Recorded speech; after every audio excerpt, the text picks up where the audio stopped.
Namaskar.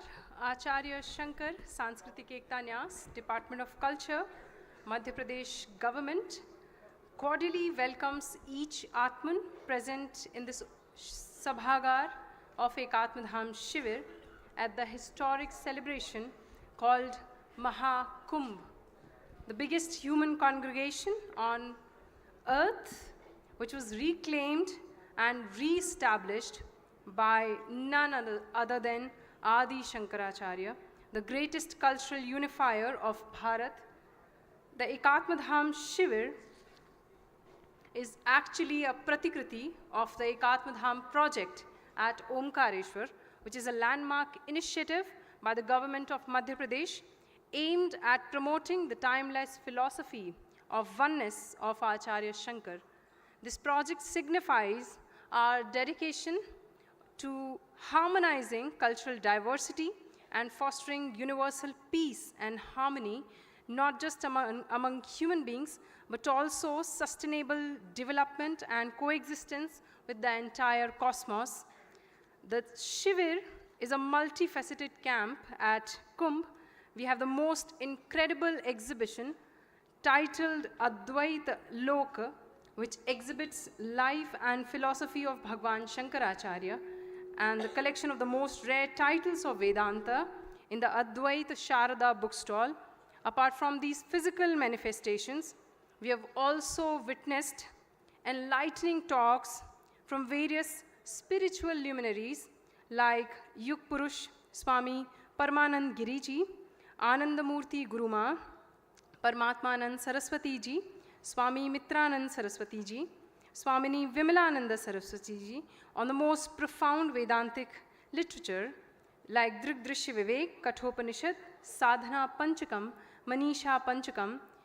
We were also extremely fortunate to witness something equally historical when we had a 2-day Sastra Sabha, which was presided and headed by none other than Sringeri Sannidhanam, Shri Shri Vidushekar Bharti ji. Today, we've gathered for another beautiful, beautiful series of talk, wherein we have most esteemed panel in front of us. The event today is named The Sacred Shift. Acharya wrote wonderful bhashyas. He was called Bhagwan Bhashyakar, but he also had to take the path of Karma Yoga when he established all these Mathamanai Vyavastha in front of us. And then very humbly, very beautifully, he dedicated the entire Digvijayam to Shiva. He said, when I walk, I do your Aradhana. When I talk, I do your Aradhana. When I do anything, I do your Aradhana. So please accept my humble pranams, and I would request the esteemed panel and Swamiji to kindly please do the lighting of the lamp, and that would be the formal initiation of this wonderful event.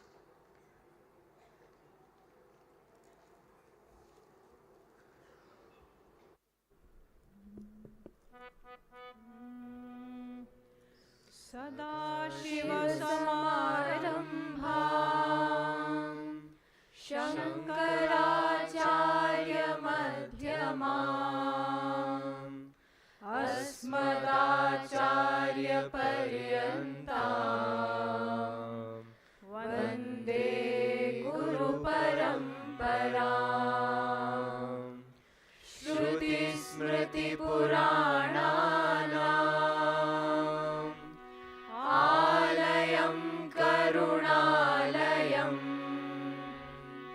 Namami Bhagavat-padam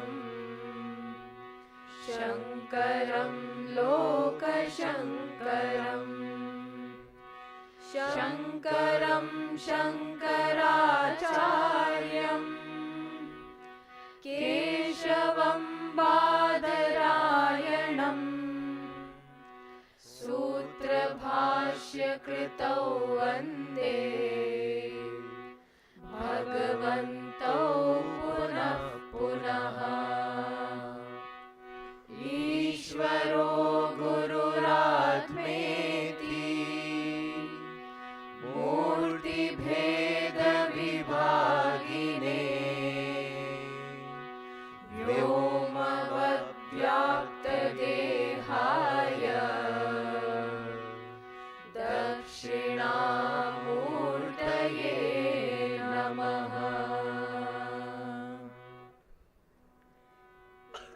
देवी सुरेश्वरी भगवती गंगे त्रिभुवनतारिणि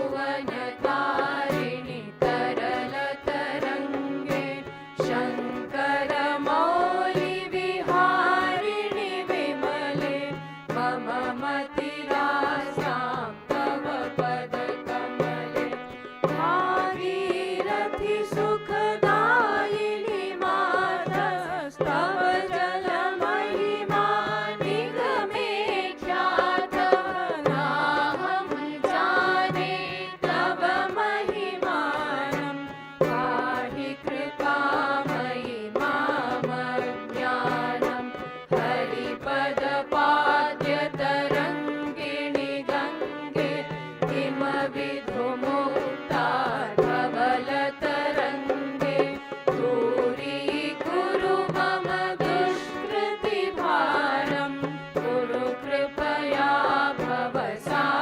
भवसागरपारं तव जलममलं येन निपीतं परमपदं खलु तेन गृहीतं मातर्गङ्गे त्वयि यो भक्तः तिलकं द्रष्टुं नयमशक्तः पतितोद्धारिणि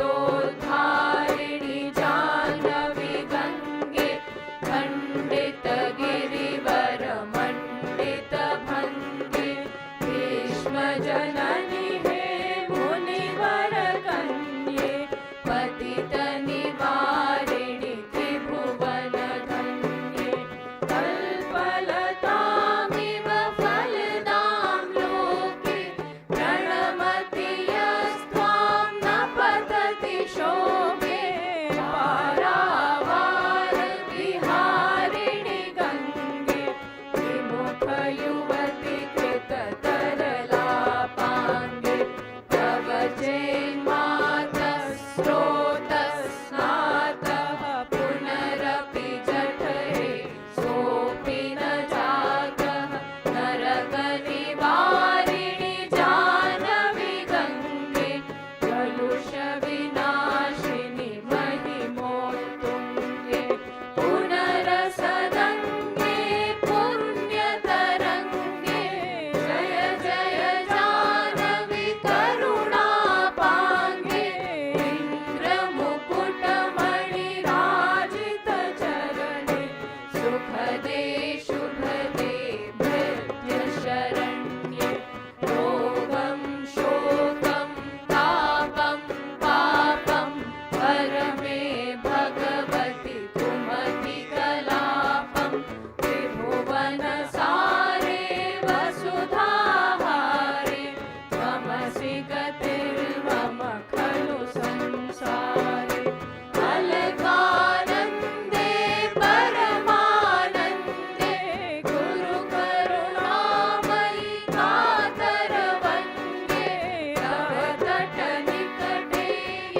Jaya Gange, Hara Gange. The very beautiful rendition of the Ganga Ashtakam that you just heard has been presented to you by our Shankar Doots. They are learning under the tutelage of Lok Mataji. And as we all know, that this amazingly beautiful and a delightful composition is composed by Acharya Shankar. He amazes you, the poet in him, but also the karma yogi in him amazes us. And we have another amazing personality in whose divine presence we are all sitting here. Our prarabdha of many lives must have come to fruition and become sarthak, that we are blessed to have with us Junapithadhishwar Acharyamahamandleshwar Ananta Shri Vibhushit Pratah Smaraniya Shrotriya Brahmanishta Swami Shri Avdheshanand Maharaj ji with us. And those of you who had the good fortune of going to the Triveni, going to the Sangam for the Snan on the Vasant Panchami, their hearts is filled with eternal gratefulness, Swamiji. As I have many a times mentioned earlier, that you are a mother, you are a father to us. Nyas will always be obliged because you are walking with us, you are holding our hands, and just like Shankara did the Path Pradarshan, you've always done the Path Pradarshan for us. Thank you so much. Please accept my humble pranams on behalf of every single Atman present here. I would now request Prateek ji to please kindly come forward and introduce us with the amazing panel that we have in front of us, amidst your round of applause.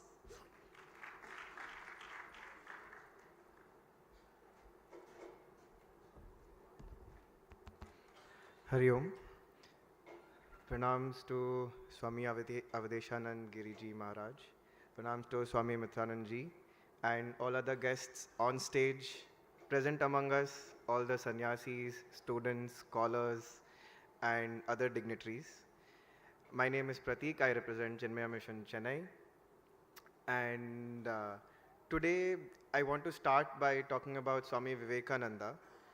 Swami Vivekananda has inspired generations and generations of youth and people of all age groups, including scientists like Nikola Tesla.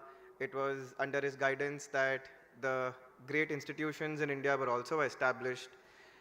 Generations later, he also inspired another young man whose name was Balu. As Balu lived his life and transformed himself into Dr. R. Balasubramanyam, who is present among us today, he, on his journey at 19 years of age, he started his first organization because he wanted to create a positive impact on as many people's lives as possible. He wanted to do that through the route of doctory. He was becoming a physician. By the time he was 23 years of age, by the miracles of the universe, he received a grant from a senior bureaucrat in the government of India, and he started his first school in the forest areas. His life's work and his most passionate work has been to uplift as many tribals as possible in the forests, and he has done that by acquiring for them 500 acres of land in the most non-violent methods possible. He has also enabled for them schools. I have visited the school and it is an absolutely state-of-the-art institution. The teachers there, the students that come there, the curriculum that they learn. Besides that, his other institutions that he created in and around Mysore are credit to his vision and intelligence and creativity. Balu sir was not somebody who would stop at that, so he also got degrees. He got his MPhil, he got his Masters in Public Administration, and besides that, he also started teaching at universities abroad. He was a visiting professor at universities like Cornell and also a Frank Rhodes visiting professor. To talk about some of his books, some of them which I have read, and I know how amazing they are, which I would recommend to all of you to read. Some books are I, the Citizen, Voices from Grassroots, Leadership Lessons for Daily Living, Power Within, which is his latest book, Power Within, the Leadership Legacy of Narendra Modi, which have been globally acclaimed. Forewords have been written by professors from the leading universities of the world. He is also somebody who started working with the Capacity Building Commission of India, whose goal is to create karma yogis out of the bureaucrats that are working and running our country. And owing to his work, he created the first competency framework based on Bhagavad Gita. This competency framework is one of the first in the whole world. And now he is continuing his work by signing MOUs with multiple institutions across the country. Today, we have him here among us to tell us more about Karma Yoga and how we can implement it in our lives. The reason being that Karma Yoga is a very interesting entry point into the spiritual world, because it is not only spirituality and it is not only materialism, it's a balance of both.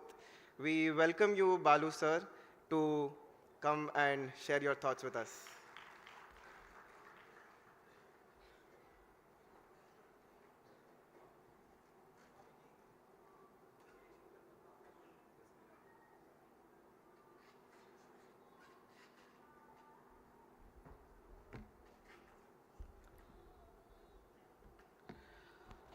Namaste.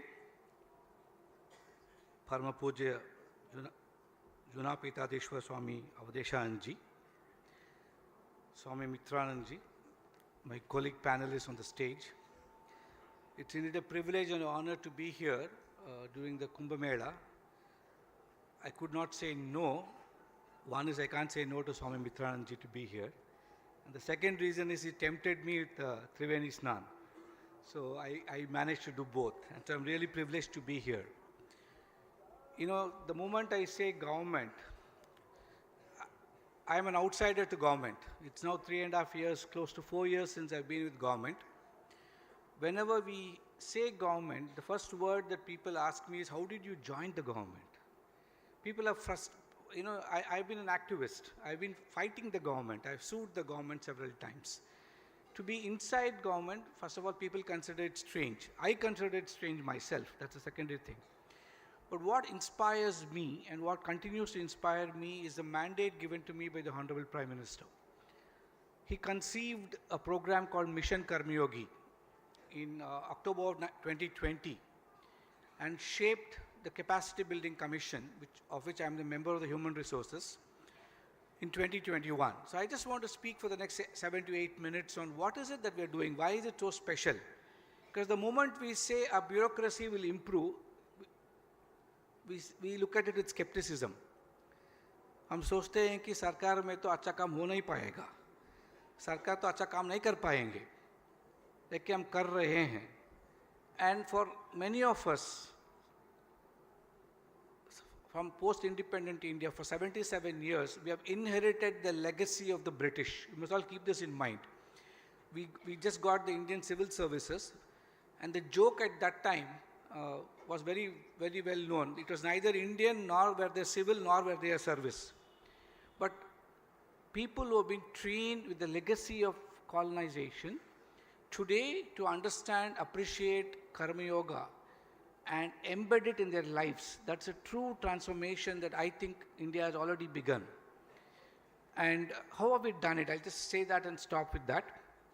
It's very easy to talk Karma Yoga. You know, every time you talk of Bhagavad Gita, people immediately will repeat that sloka karmanya vadikaraste. And we think that is the summation of entire Karma Yoga. Each of us have a view, and I have a different view myself. I believe you can't really separate out chapter after chapter from the Bhagavad Gita and say this only limits itself to Karma Yoga. Only chapter 3 talks of Karma Yoga and rest of it is all different chapters. To me, unless you see the seamlessness and the entirety of the entire Bhagavad Gita and see what is the message we can take, whether the way a person should live in chapter 16, the Divya Gunas or Asuric Gunas, what the government officers should not represent or what should they represent. 2, living their lives in Vishada.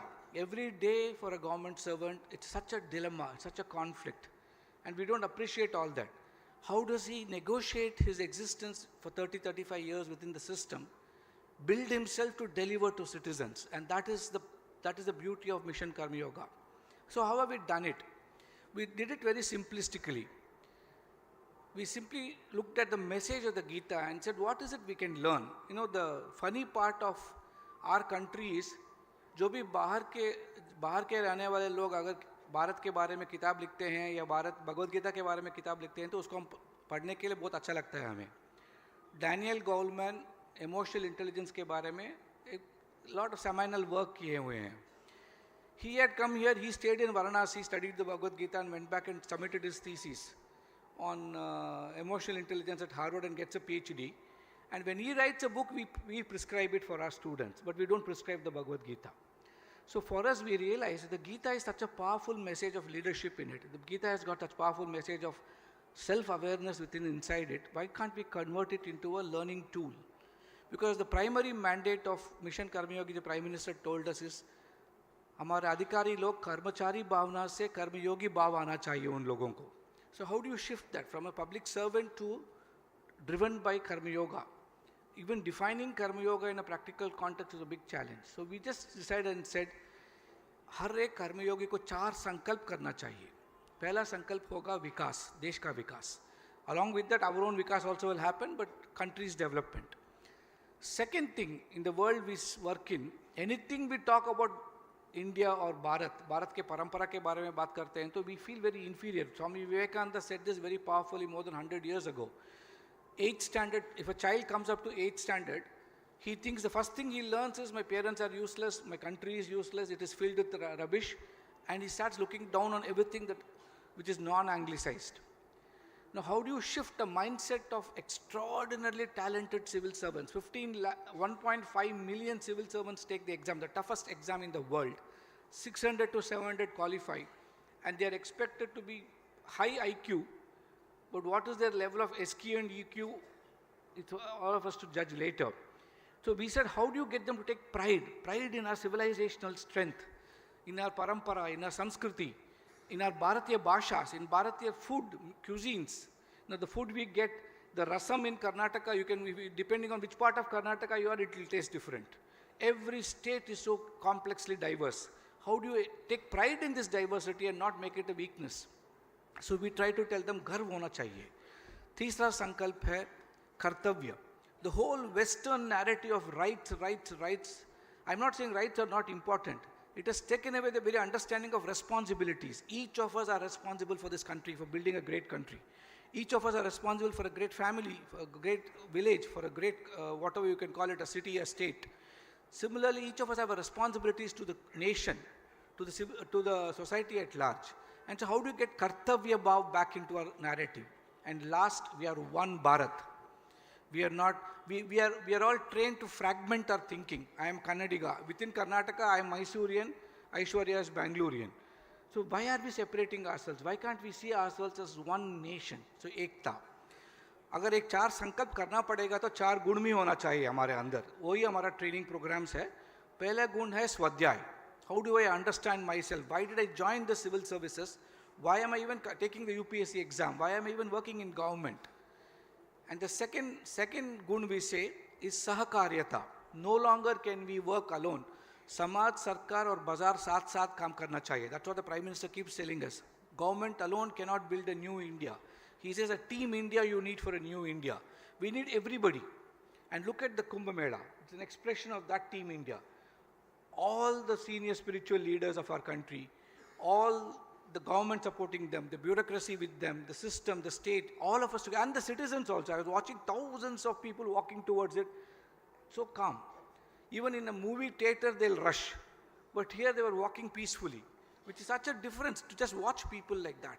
So I think Sahakaryata is such a critical necessity for us. Collaboration is the only way to make this nation great again. So Swadhyay, Sahakaryata, और तीसरा गुण है राज्य Karma. We need to learn how to run the state. We have been imitating the Western model so much. I have been trained in the Western models, and that's why I can say that is not good enough for our country. What is culturally appropriate? What is contextually relevant? What does Bharat tell us and teach us? That systems, the Rajya Dharma that Bhishma gave Yudhishthira, possibly can never be made better. And Swami Mitrananda was one day sharing with me how the conversation between Bharata and Rama and the good governance paradigms that Rama gives to Bharata is something which is remarkable. How do you make it practical today? How do you absorb it and make us civil servants understand and get them to be trained and transformed? And the final important thing is Swadharma. My dharma is to do seva. Vivekananda said the national ideals of India should be seva and tyaga. How do you get our civil servants to let go of themselves, their petty egos, the petty requirements, and serve this Mother India with that kind of dharmic intent that our nation can be the true Vishwaguru in this world? Before I conclude, I tell our civil servants there are 3 transitions in this transformation. The first transition, as I understand Karma Yoga, if they can do Falatyaga, the consequences of their action, that itself is a great first step. I just do my duty, do it very well, but I don't aspire to the results of it. We think that is all is the Bhagavad Gita. I think that's the first level, in my opinion. Then we tell our civil servants how to acquire the ability to say, Karmatyaga. I will neither seek nor avoid. Vivekananda says it so beautifully, to neither seek nor avoid. Our civil servants must be trained how they should neither seek nor avoid. A difficult posting, they should not avoid. They should not keep seeking for postings of their liking. That is where the system gets weakened. So true evolution into Karma Yogi means from Falatyaga to Karmatyaga. And finally, and the most important and the most difficult for anybody and especially for our civil servants is Kartatva Tyaga. How do I give up the sense of doership itself, where we understand we are all instruments of change. The power within is an expression of the power that the divinity is bestowing on us. That enormous power that the Lord uses as an instrument to exhibit it for is what is the highest level of Karma Yoga, which our civil servants hopefully will transform themselves into. And I think Mission Karma Yogi is started its journey. Today we are more than 3.5 years old. We have the world's largest learning management system. Every civil servant has to do at least 50 hours of learning in this journey of becoming a Karma Yogi. And we are hoping in the next 5 to 10 years, we don't have to speak about it. Every citizen will feel the impact of what we are doing. And if that happens, that will be the Bharat that we can all dream about. Thank you.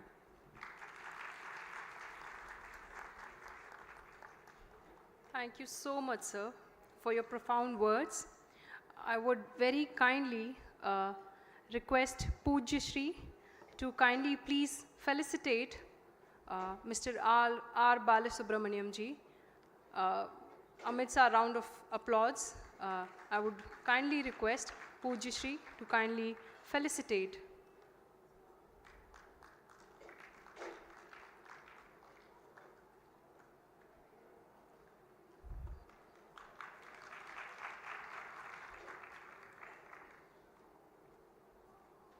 Now we move on to our next speaker.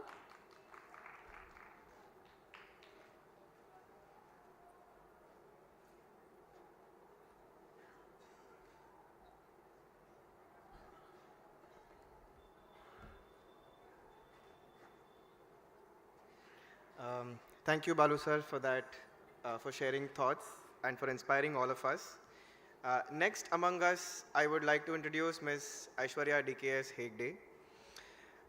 Swami Chinmayananda Gurudev, he said in his speeches that in a democracy, it is very important that youth on their broad shoulders bear the burden of taking their country forward. One such youth that I have had the opportunity to interact with is Aishwarya, who runs 4 schools in Bangalore, 1 engineering college, and collectively, personally inspires more than 10,000 students in her daily schedule every day. She is the co-founder of startups such as Blue Whistle, Penumbra. She's also recently created T360, which is a teacher training program, which has already kicked off in Bangalore, training many teachers to reach their highest creative potential. And her work also involves constant innovation. In my conversations with her, we've had multiple discussions on how to include AI positively in the education space, how to bring in experiential learning. And one of the good qualities that I would like to highlight is how Aishwarya's schools also bring in ancient traditions into modern education systems. I've seen her schools celebrate various festivals by involving as many little children as possible, organizing sports days which include ancient sports of India and many such festivals. I would now like to invite Aishwarya to share her thoughts with us and tell us more about her work life.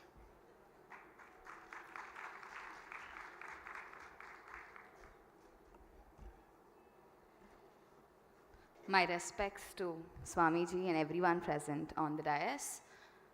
I find this self as my biggest honor and privilege to actually stand in front of all of you in the world's biggest gathering of culture, spirituality, and transformation to share my thoughts. When Pratik was giving all this introduction, it'll be wrong if I don't thank him and Mitrananda Swamiji for giving me this opportunity and thinking I'm one right person to sit among the learned people like this to actually capture my thoughts. So thank you so much for that. If you see, I'm not only the youngest, but I'm also the powerful woman sitting there. Why do I say this? Is because I believe India has reached a stage where education is not just about teaching and learning, but it's about creating powerful girls and responsible boys. And when I started my journey 7 years ago, I chose education not by choice but by chance, where I got an opportunity just like I got an opportunity today to come here. I didn't know I would actually come, dip in that sacred holy water and transform myself. But it's not just dipping in that water, but it's coming here all the way, watching people, learning from it, which has really transformed me as a person, and I'm sure transforming all of you. And at the end of the day, education should not teach students, but transform their lives. And when people ask me, Aishwarya, you're so young, why are you in education? आप क्यों education पर हो, आप इतने ही साल के हो, education में सब पढ़े लिखे लोग होते हैं. I feel education keeps the child in me alive. जैसे हम बच्चे के जैसे पूछते हैं ना, क्यों सागर ब्लू कलर है, क्यों ऑरेंज कलर है, क्यों हम ऐसे ही नमस्कार करना चाहिए. So life in education is going to be asking questions and not answering them. Transformation doesn't happen by knowing everything, but transformation happens by asking the right thing at the right time, is what I believe. And with the world and technology growing, education has definitely transformed itself from knowing all the answers to asking the right questions. Then only we get answers. So I urge each one of you, by learning, by asking the right questions, don't fear to ask. What will you lose at the end of the day? Maybe someone will say, I don't know. But it's a chance to ask the next person and start another conversation to know how do we know better. When I asked myself 7 years ago, what am I going to do different in education? The normal question that everyone told me is, keep up with the change. Put the challenge in front of you. Take change as a challenge. But I asked myself a question that's very different from someone else. I said, what will not change in education? From your education to my education to the little one sitting here, what is not going to change in education? It is going to be the process of acquiring some form of knowledge, developing some form of skills, but at the end of the day, education has been all about our value system. If you don't know how to use that knowledge into the form of wisdom that we have, if we don't know to use that knowledge through the skills that we have developed in order to transform 10 more people's life under us, then I feel that education has no meaning. Which is why I felt value education is the most important part. Starting from the Gurukuls, from when Adi Shankaracharya started schooling, to what has happened today as digital classrooms, I feel the discipline, the value system, the integrity, and the respect we give to people from where we learn from has not changed. And that's not going to change for years to come. So let's concentrate on that. But often today, unlike our Gurukul system, schools have moved in to modern digitalization where values are no more taught at home, but values need to be taught at schools. I always say this, in India, values need not be taught at schools because we grew up with our grandparents. We sat with people just like how we are sitting here and ate food with 10 other people. So social skills came to us as a part of our culture. But today, with nuclear families, less gatherings to learn like this, everything going on social media, I think that touch has gone away, which is why there is a need and a requirement of value education to be taught by schools. Again, as an educationalist, I always say, we don't learn from listening, we learn from watching. Right? Kids also learn like that. If you're going to tell them, don't do this, they are going to do that. But if you don't do it, they're going to watch you and be more careful about doing that. So I feel walking the talk is more than listening to the talk. Considering this, what did I change in my schools? We said values were important, but if we didn't have a dedicated space for values, no, my children wouldn't have learned what values are. We have a dedicated space for physics lab to see how big physics is. We have a dedicated space for library to show how big literature is. But where in schools do we have dedicated space for values? Values don't just come from the walls. Values come from the people, comes from the culture, comes from how you're seeing your teacher teach you. Considering that, I created one of India's best value education lab, that I call it, where I started teaching young children about things like growth mindset, where I grew my mindset myself, constructive conflict resolution, because we're constantly conflicting with each other, forget someone else. Things like gratitude and forgiveness, where it's not about saying thank you only when you're benefited or favored, but it's to say thank you for making the world a better place. Forgiveness, because sometimes you can't forget everything, but you can forgive it for yourself. Sometimes you can't forgive everyone, which is why you need to forget things. And finally, we need gurus to bless us and heal us to feel better, which is why forgiveness came forward. And self-affirmation to actually tell ourselves that we will not always have cheerleaders to cheer us. We need to be our cheerleader and say, get up and go up tomorrow.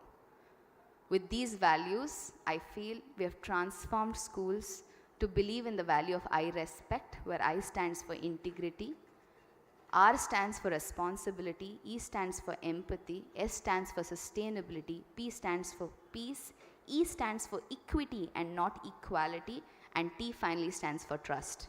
Why do I say equity? Today, I'm sure someone also told me saying that there's no girl panelist here, which is why you're also called Aishwarya, because we need girl representation there. Equality has been the choice for women empowerment, but why can't it move to equity? And now you'll ask me, what is the difference between equity and equality, Aishwarya? Equality is when the boys are also 49%, I am also 50% in population, but that doesn't do it all. When a woman has to come here and sit in front of me and listen to this, she has to finish managing her family and sit there, which is why she needs extra help. In education, we don't follow equality, but we follow equity. It's not one for all method. If someone needs extra help to get there, we put in that extra help. If someone is doing better, they should help 10 other people there. So education finally talks about community. Today, we've always said one big topper, one final examination. But what about the other 10 things that you've done to reach that one thing? What about having the class average instead of that one student doing well in the school? So equity is being performed. How did I grow my mindset? When I got into education, I was 21. Today, I'm standing in front of you as 29-year-old educationalist speaking in front of these learned people. The biggest mindset that I have grown is that my age is my assert and not my limitation. Okay?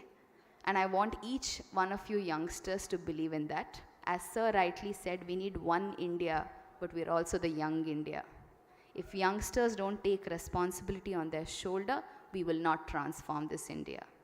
So with the 750 million of youngsters below the age of 25 years in my country, If even if the best lot take up education on their shoulder, I think we can transform this India to a better place.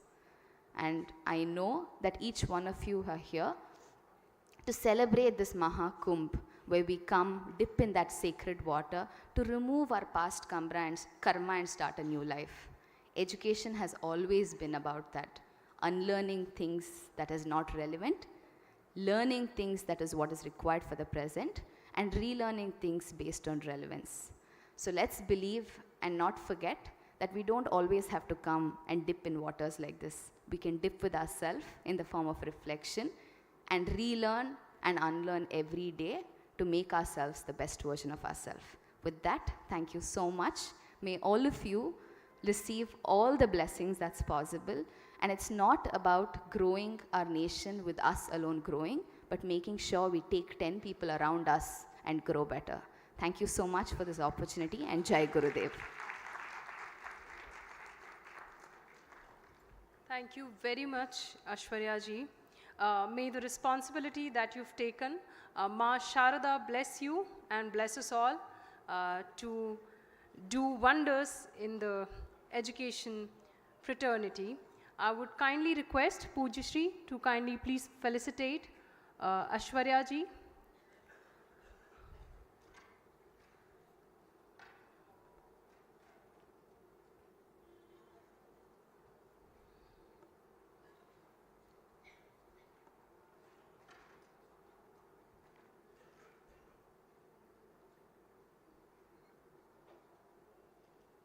We all thank you for your inspiring words and the deeds that you're doing around the country.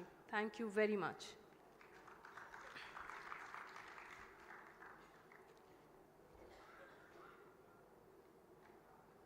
We'll now move on to our next speaker.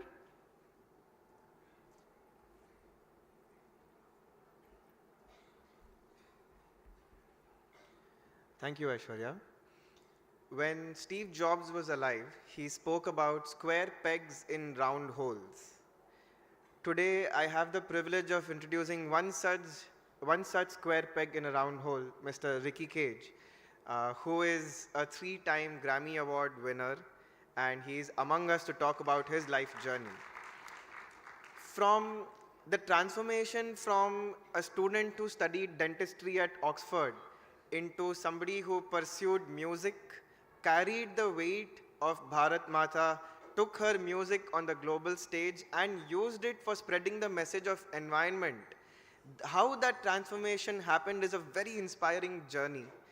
And when we hear that from him, it makes us understand how we can blend different philosophies in life to achieve our biggest and greatest dreams.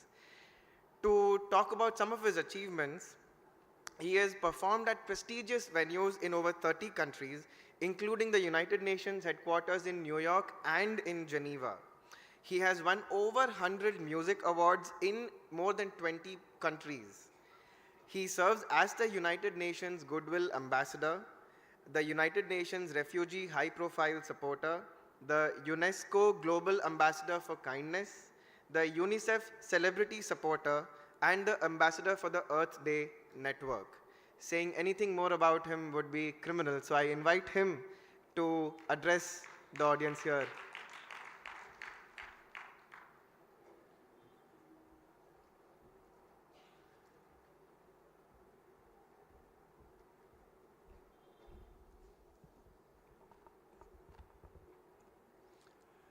Hari Om everyone. Namaskar everyone. Namaskar everyone. Thank you so much. It's a huge honor to be over here in the presence of you, Swamiji, and of course, thank you, Swami Mitrananda ji, for inviting me. It's a huge honor for me to be over here. So, after listening to that introduction, that very detailed introduction that was given on me, what I'm going to do is that I'm going to speak a little bit about my life, and hopefully you'll get some context to what sadhana is about in our work. Because for me, my work has always been my sadhana. So, you know, all of my life I've been two things. I've been an environmentalist and I've been a musician. These are two things that are one and the same for me. And while, You know, while growing up, I don't remember a time when I was not playing a musical instrument. Even as a really, really small child, I was always playing a musical instrument. How many artists over here, except for the 9 over there, how many artists over here in the room? How many people of you are artists? How many of you people consider yourselves to be artists? You know, do a little bit of painting or do a little bit of singing, all of that stuff. Fantastic, quite a few artists over here. So you all will relate to my story, especially the 9 of you seated over there. I can see George Harrison lookalike over there. But, but nevertheless, so I've always been obsessed with music. And at the same time, I've always been obsessed with the natural world, with the environment around me. I grew up in this really small town for the first 6 years of my life in America, a small town called Roanoke Rapids. And over there, we were in the middle of a lot of wooded areas, a lot of forests, a lot of trees around me. And we used to have a lot of creepy, crawly animals that would enter our home, you know, like animals like snakes and lizards and rats and rabbits and, you know, frogs that would enter our home. And my parents and my teachers would tell me, as soon as you see these animals, you're supposed to step on them and kill them. And my question to them was always that if we are supposed to kill them, then why do they exist in this world? You know, they obviously have some sort of purpose in this world. And these were the questions that would keep me awake at night. And I started to, I mean, of course, now we all realize that every single species of animal, no matter how seemingly insignificant, is a really important part of our ecosystem. And it's this delicate balance of life that keeps all of us alive. And at the end of the day, how did music start? You know, music started off as sounds from nature. You know, sounds of the birds, sounds of the animals, sounds of the trees, sounds of the wind. And then later on, we human beings started imitating those sounds, you know, and trying to make it more pleasing to the human ear. Then we started pulling objects from nature and making musical instruments out of it, like bamboo flutes and boxes of seeds and animal skin as percussion instruments. And it's only for the last maybe, you know, 1,000 years that music has actually become academic with notes and scales and rags. But music and nature is always one and the same, and that's what I always felt, that music and nature is one and the same. Then, of course, as mentioned in my introduction, that in our 12th standard, all of us in India have to decide what we want to do for the rest of our lives, correct? In our 12th, we have to decide whether we want to become a doctor or an engineer or whatever, or a business management professional or whatever. I had decided very strongly that I want to be a musician for the rest of my life. I want to make music my hobby, my profession, my everything. And I went to my father, who's a 3rd generation doctor and an Indian parent. So I went to him and I told him, Dad, I want to be a musician and I want music to be my profession. Now my father loved my music. My father felt I was a good musician, but in his mind, he never thought that music could be a profession. He always thought music is a hobby and my son will take up some sort of a degree. So there was a lot of fighting between my father and me, my parents and me. After a lot of fighting, a lot of heartache, a lot of pushing and pulling, we reached a compromise that I would finish off a degree in dental surgery. And once I get that degree, my father will never question me again for the rest of my life. So I went to 5 years of college. I studied dentistry for 5 years, went to 5 years of college. At the end of 5 years, I did not know anything in dentistry, but I got a degree certificate. Okay? Which shows that, and I'll tell you more about that. I got the degree certificate and I went to my father and I gave the degree certificate to him and I told him that dentistry is a very noble profession. It is a very important profession in our society, but it is not for me. I want to be a musician because that is my passion. And my father obviously agreed because that is the deal that we made. And then after that, I became a full-time musician and I became a professional musician. Now, talking about work is sadhana, imagine this if I had gotten fearful. I got that degree. I did not know anything in dentistry, but I got that degree. And then I thought that, okay, maybe music is a difficult profession. Maybe I should open up a clinic. Maybe in the evenings I can do music. Maybe I can go to the clinic at 9 o'clock in the morning, treat patients till 5 o'clock in the evening. But while I'm treating patients from 9 to 5, all that I'm thinking about is when can I go back home and when can I play on my guitar, when can I play on my keyboard. That's all that I'm thinking about while I'm treating patients. I'm a very frustrated professional. Would any of you come to me for any surgical procedure? Would any of you come to me for a tooth extraction? Definitely, nobody would come to me. So that is why it is important to make our work our sadhana, and it is very important to have passion for our work. That is extremely important. Now, being a musician, I've been a professional musician for the last 25 years now. And in these last 25 years, I have never taken a single holiday from my work, because I believe that I've been on a 25-year holiday. So that is what it has been, because it is a holiday for me to be sitting down in my studio or standing on stage and performing for an audience or playing my musical instruments. That is a holiday. If I go on a holiday, people tell me that, why don't you go to Maldives, or why don't you go to Thailand, or why don't you go to France and just take a holiday? And my question to them is that I would not know what to do on a holiday. If I go to one of these beautiful locations, I would take my entire studio along with me, I would take my keyboard along with me, and I would be making music over there. So might as well make music in my studio. So that is what it is, like if your work is your sadhana, then you will be on a forever vacation for the rest of your life. That is why you need to have immense passion for what you do, and that would be really, really important, because at least you would be happy. If you end up doing something that you're not passionate about, you can even fail at that. Like for example, I could have become a dentist and I could have failed at that. And I did not even want to be a dentist, so I would fail at doing something that I did not even want to do. So might as well fail at doing something that you want to do, So that is very important, so it's important to have that. And the second thing is that it is very important to be realistic about your passion. Okay, it's very, very important to be extremely realistic about what you want, because being a musician in today's world is not enough. Being a really good musician, of course, you have to be really good at whatever you do, but I'm talking in respect of music, which will apply to any profession. Being really good at your profession is not enough, because gone are the days when you say that, oh, if I make great music, people will listen to it. That's not the story. And you all will agree with me that being just a great musician is not enough. You also have to be an entrepreneur, because you have to constantly sell your music and you have to convince people that your music is good. So you also have to be an entrepreneur, and also you have to be a leader, because music is not an isolated profession, or arts is not an isolated profession. You have to work with big teams. You have to work with other musicians. Like over here, the guitar player has to ensure that everybody is in the same rhythm along with him. The dhol player has to ensure that everybody is in the same rhythm. The singers have to ensure that the singers are engaging the rest of the audience. So you have to have that leadership ability. So you have to be realistic and not be delusional that if I'm good, everybody will listen to me. You have to understand that you have to be an entrepreneur, and you have to be a leader, and you have to be all of these things together. And lastly, you have to have a childlike fascination for what you're doing. You have to constantly be learning. I won 3 Grammy Awards, I won the Padma Shri, I've won all of these things, but at the same time, I've always considered myself to be a struggling musician. And why am I a struggling musician? Because I'm always trying to do things which is beyond my capability. And I'm always trying to learn, Every single album that I create is beyond my capability. And when I start working on the album, I'm wondering that, oh my God, how am I going to do this?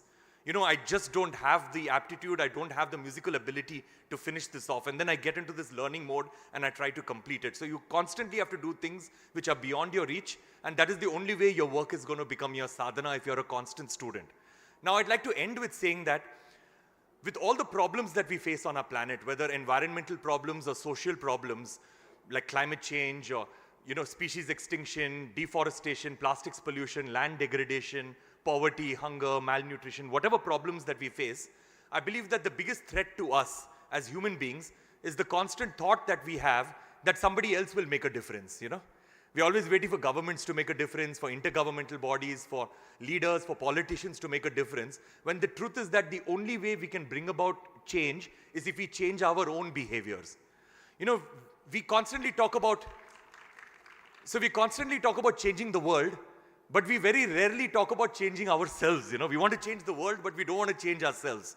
And that is where our work comes into the picture. Whatever we are, whether we are an engineer or a doctor, or a spiritual person, or a musician or an artist or a dancer, we have to figure out what is it within our work that can give our work purpose. How can we make our country, our nation better? How can we make this world better? By the jobs that we do. Because that is the only way we'll be more fulfilled with what we do. So we have to ensure that, and we have to ensure that we be the change that we want to see, and not trying to change the world, but use our professions to just change ourselves and maybe a few people around us. So thank you so much for this opportunity, and thank you.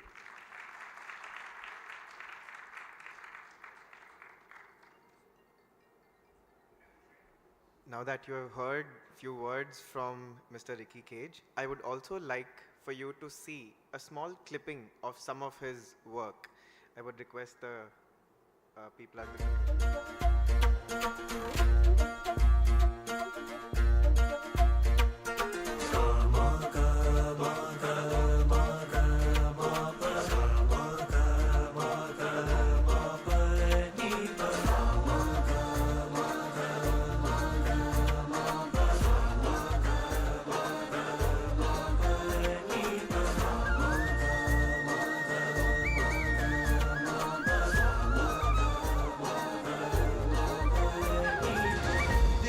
Sureshwari Bhagwati Gange त्रिभुवन तारिणी तरल तरंगे देवी सुरेश्वरी भगवती गंगे त्रिभुवन तारिणी तरल तरंगे शंकर मौली विहारिणी विमले मम मदिरास्तां तव पद कमले अलकानंदे परमानंदे कुरु करुणामय कातरवङ्गे तव तटनिकटे यस्य निवासः खलु वैकुण्ठे तस्य निवासः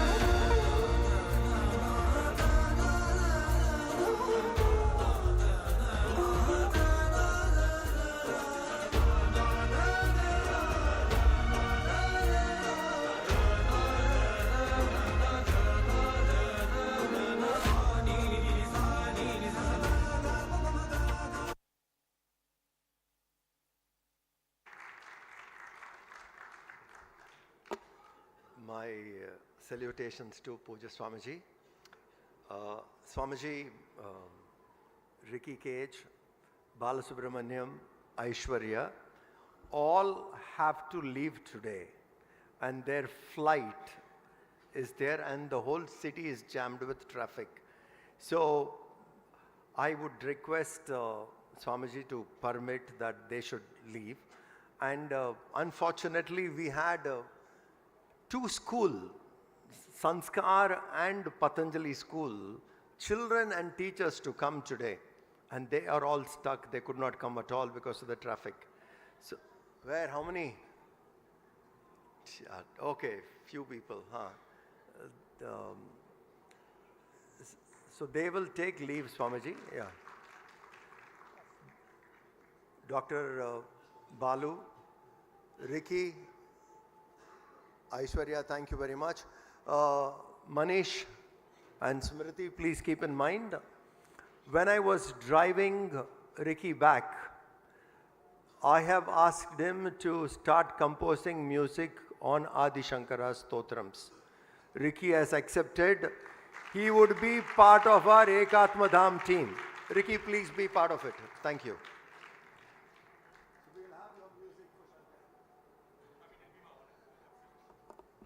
Thank you so much, Ricky ji. Your words, much like your music, resonated deeply, reminding us of the harmony between nature, art, and the supreme consciousness. I thank all three of you that you were here, and we would have been more fortunate if you could have stayed, but nevertheless, we'll definitely see you again, and thank you very much for coming. We'll now move on to our next speaker.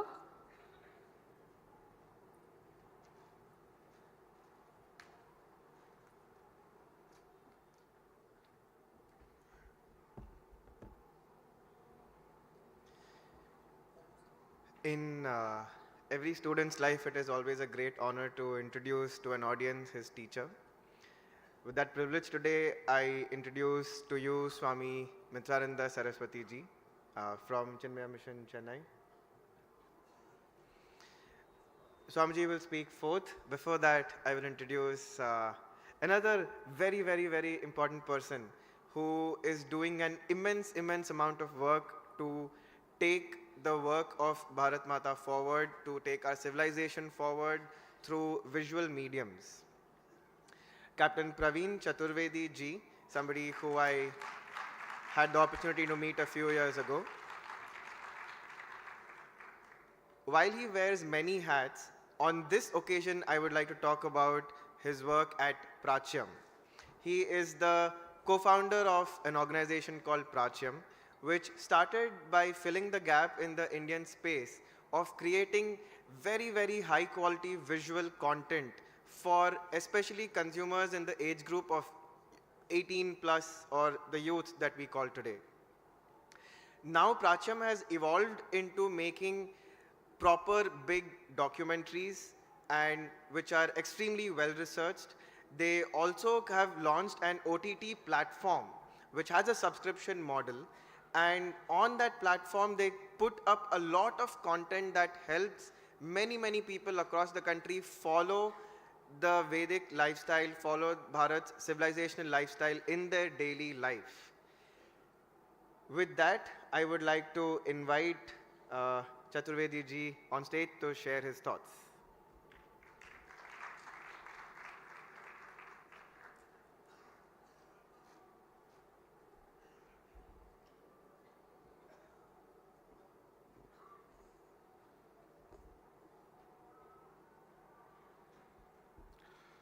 ओम श्री गुरुभ्यो नमः।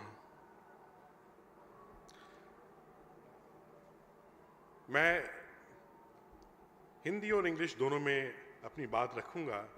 बहुत अच्छे वक्ता आज रहे हैं जिन्होंने बहुत ही अच्छी बातें हम लोगों को बताई, बहुत कुछ सीखने को मिलता है। सर्वप्रथम परम पूजनीय स्वामी जी को प्रणाम करके और एकात्म धाम स्वामी मित्रानंद जी को, मनीष जी को आभार व्यक्त करके कि मुझे उन्होंने ये अवसर दिया यहाँ पे आके अपने विचार रखने का। तो आज जो विषय रखा गया है वो बहुत सुंदर इसलिए है कि इसने मुझे एक आइडिया दिया कि इस विषय पे तो एक फिल्म बनानी चाहिए। तो मैं एक फिल्म अवश्य बनाऊंगा, द सीक्रेट शिफ्ट। और ये विषय इतना अच्छा लगा क्योंकि मुझे ऐसा लगा कि ये तो शायद मेरे जीवन की भी कहानी है। तो मुझे लगा कि जो मेरे जीवन की कहानी है उसको इस विषय से जोड़ते हुए और जो मैंने समझा है, जाना है, उन बातों को आपके समक्ष रखूंगा। और ट्रांसफॉर्मिंग डेली वर्क इनटू साधना, तो जो मैंने समझा है हमारा जो जीवन है वो एक साधना यात्रा है, वो इस साधना की यात्रा है। और साधना क्या है? वो है यात्रा, एक जर्नी परफेक्शन की, अपने आप को परफेक्ट करने की। मुझे लगता है कि इस चीज को समझना सबसे पहले बहुत आवश्यक है कि साधना करनी किसकी है। तो मुझे लगा अपने जीवन में कि दो साधनाएं करना आवश्यक है। एक तो साधना जो कि इंटरनल होती है, जो हमें अपने आत्म साक्षात्कार की तरफ, सेल्फ रियलाइजेशन की तरफ ले जाती है, एक वो साधना आवश्यक है।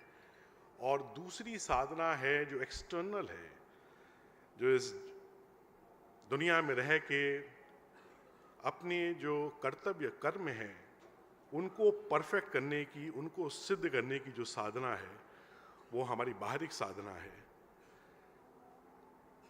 इसमें हमने ये देखा है, और मैं इस पे आऊँगा आगे थोड़ा सा विस्तार में, कि मैंने ये देखा है कि इसमें एक कॉन्फ्लिक्ट रहता है।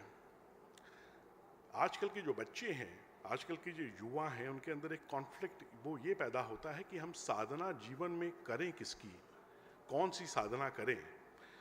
बाहरिक रूप से उनको ये स्पष्ट नहीं होता कि इस जीवन में हम आए हैं तो उसका उद्देश्य क्या है, वो आखिर कौन सा कर्म है, कौन सा कर्तव्य है जिसकी हमें बाहरिक साधना करनी है। तो सबसे पहले इस चीज को आइडेंटिफाई करना कि हमारे जीवन का उद्देश्य क्या है, किस लिए हम आए हैं, कौन सी पूर्व जीवन में कौन सी यात्रा हमने की है और कैसे वो यात्रा जहाँ छूटी थी उस यात्रा को हमें आगे बढ़ाना है। हमें उसी पथ का हमें अनुगमन करना पड़ेगा और उसी पथ पे आगे बढ़ के अपने आप एक परफेक्शन ला के और ये साधना करनी पड़ेगी। और इसके लिए हमें जहाँ तक संभव हो हमारे शिक्षक हैं, हमारे माता पिता हैं, हमारे गुरु हैं, वो हमारा मार्गदर्शन कर सकते हैं। तो ये कॉन्फ्लिक्ट से निकलना युवाओं के लिए, मेरे पास जब भी युवा आते हैं वो कहते हैं कि हमें फिल्म मेकिंग सीखनी है, तो मैं हमेशा ये पूछता हूँ कि फिल्म मेकिंग सीखनी क्यों है। पहले इस बात का उत्तर दो। मैं ये कहता हूँ कि फिल्म मेकिंग तो हम अवश्य सिखाएंगे, लेकिन पहले जाओ और कुछ दिन तक आत्मचिंतन और मंथन करके आओ कि क्या जीवन में यही चीज़ है जिसके लिए तुम्हें लगता है तुम बने हो और जीवन में इसके अलावा तुम कुछ और नहीं कर सकते हो। अगर ये भाव अंदर से उत्पन्न हो तब आना, तब निश्चित रूप से हम फिल्म मेकिंग सिखाएंगे। इसीलिए अनफॉर्चुनेटली आजकल की जो शिक्षा प्रणाली है वो हमको हमारे जो आंतरिक गुण हैं, जो हमारे अंदर गॉड गिफ्ट हैं, जो पूर्व जन्म के हमारे संस्कार हैं, जिस यात्रा को हमें आगे बढ़ाना था, हमें उस यात्रा में आगे बढ़ाने में मदद नहीं कर पाती है। इसलिए ये बहुत आवश्यक है, जितने यहाँ पे शिक्षक बैठे हैं, जितने यहाँ पे पेरेंट्स बैठे हैं, कि वो अपने बच्चों को, युवाओं को सही मार्गदर्शन दें कि वो कौन सा उपयुक्त मार्ग है जिस पे आगे बढ़ के साधना को अपने जीवन में आगे बढ़ाना है। दूसरी है आंतरिक साधना। आंतरिक साधना भी वैसे ही है। पूर्व जन्म में हमने, पूर्व के कई जन्मों में हमने कौन सी साधना की, किस इष्ट की, किस देवी की, किस देवता की, कौन सी साधना हमने की और वो कहाँ छूट गई। भगवान कृष्ण जैसे कहते हैं कि हम सब योग भ्रष्ट हैं और यहाँ वापस इसीलिए भेजा गया है कि we attain that state of perfection. जो चीज़ छूट गई थी पूर्व के जन्मों में, उस चीज़ को हम वहीं से पकड़ के और उसको परफेक्ट कर लें, उस साधना को हम सिद्ध कर लें। और इसके लिए हमें गुरु की आवश्यकता होती है। ऐसे महान लोगों की जो यहाँ विराजमान हैं, पूजनीय स्वामी अवधेशानंद गिरी जी महाराज, स्वामी मित्रानंद जी, ऐसे महान गुरुओं की, आचार्यों की आवश्यकता होती है। और बिना हिचकिचाए युवाओं को, बच्चों को, अपने आप को समर्पित करना चाहिए कि हमको मार्गदर्शन दीजिए, हमें आगे का पथ प्रशस्त करिए, जिससे कि उस पथ पे चल के हम जीवन का जो परम लक्ष्य है उसको प्राप्त कर सकें और अपने जीवन में ये परफेक्शन ला सकें और इस साधना को सिद्ध कर सकें। तो हमारे जीवन में ऐसे ही एक सीक्रेट शिफ्ट आया। मैं एक मरीन ऑफिसर था, एक अलग जीवन था, बड़ा अनुशासन वाला, अपनी यूनिफॉर्म वाला, लेकिन अंदर से एक बहुत गहरी एक पुकार ये थी कि जीवन में कुछ और करना है। तो एक कलात्मक सोच पूर्व जन्म के संस्कारों की वजह से मेरे अंदर थी और उस सोच को, उस अंदर की आवाज़ को मैंने बस सुनते हुए मैंने सैबेटिकल लिया और मैं अमेरिका चला गया फिल्म मेकिंग पढ़ने के लिए।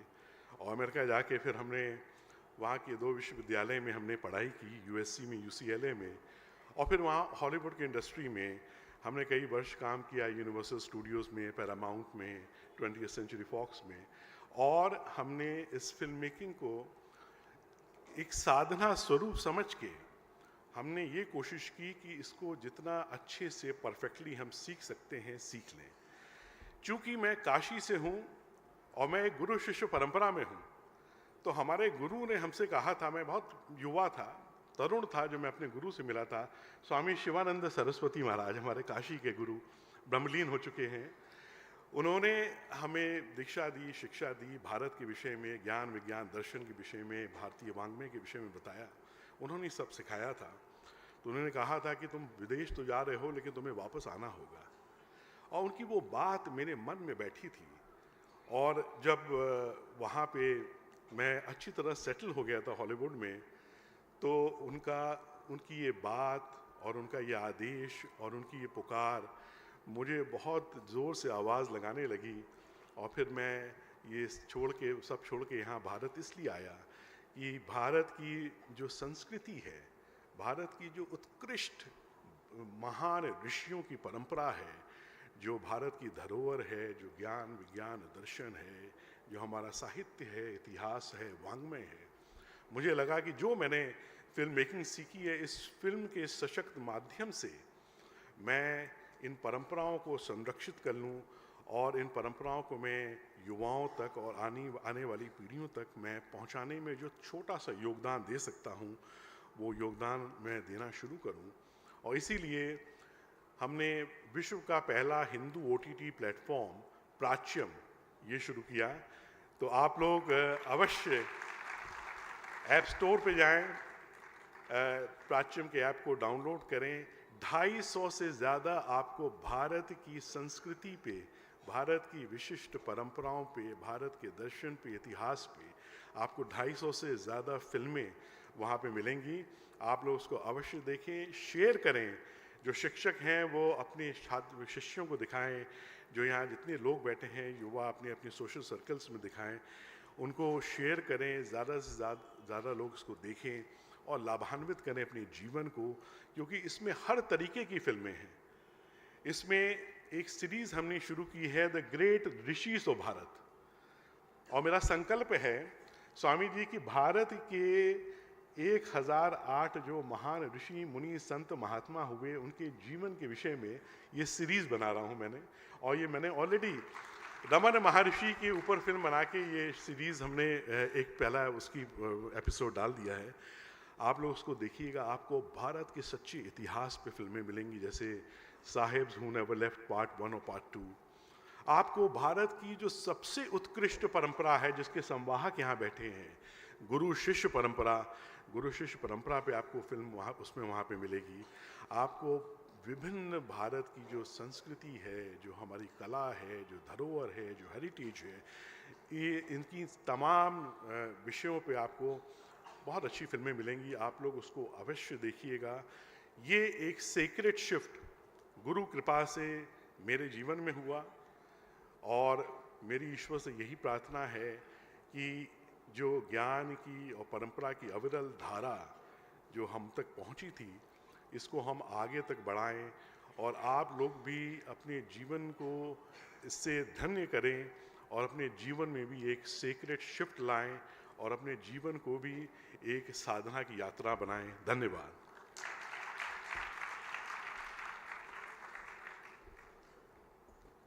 Thank you so much, Praveen ji. There are two special things that I would want to mention. Number one, I think each one of you loves the films that Nyas has produced. You all keep asking us who did the background score for the film. So I would very kindly ask Praveen ji to take the blessings of Pujyashri first, and then I'll continue.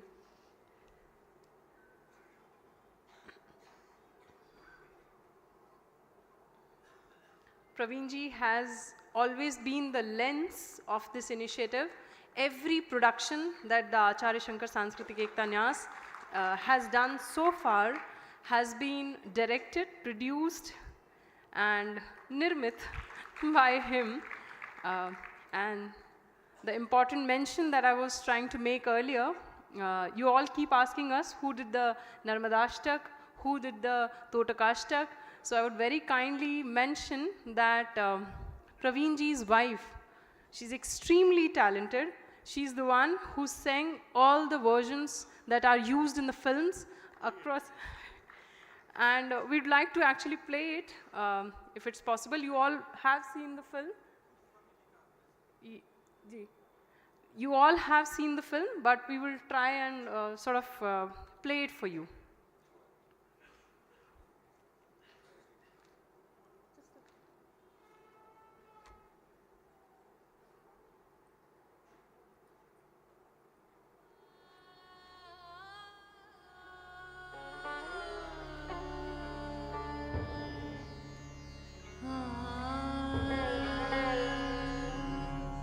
न मे द्वेषरागौ न मे लोभमोहौ मदो नैव मे नैव सर्वमात्सर्यभावः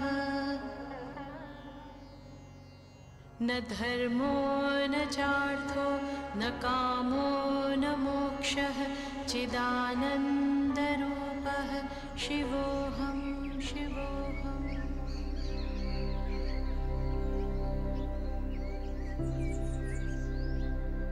Many great saints have walked the sacred land of Bharat throughout millennia. But there have been few who became true legends. One of those greatest enlightened souls was Acharya Shankar. Shining like a star with the light of knowledge and wisdom, he dispelled the darkness that enveloped the skies of Bharat during those times. Acharya Shankar extracted the essence of Ved and Upanishads and propounded them for all humanity in the form of Advait Vedanta, the idea of oneness of all manifested forms. कोई मुझसे पूछे कि भगवान शंकराचार्य का योगदान क्या है, तो मैं कहना चाहूंगा उन्होंने पथ का प्रदर्शन किया कि सप्तपुरियां, 12 ज्योतिर्लिंग, 4 धाम, जो मठामनाएं व्यवस्थाएं, और उन्हीं के कारण कदाचित ये कुंभ के मेले और नाना प्रकार की व्यवस्थाएं अथवा भारतीय जनमानस में जितने व्रत नियम उपवास हैं, इन सबको पुनरुज्जीवन जिसने दिया है वो भगवान शंकराचार्य हैं।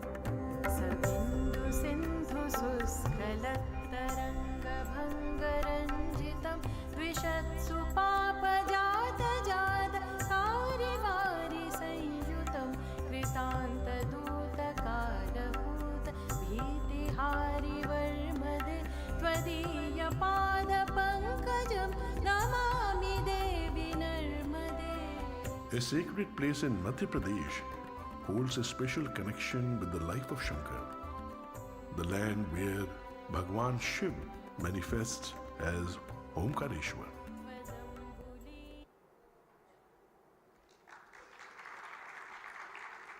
So today we've unraveled this secret that all the background score that you see in the production of Nyas are sung by Praveenji's better half. So thank you so much for that also. We would now like to move on to our next speaker, who's very special to all of us. So yeah.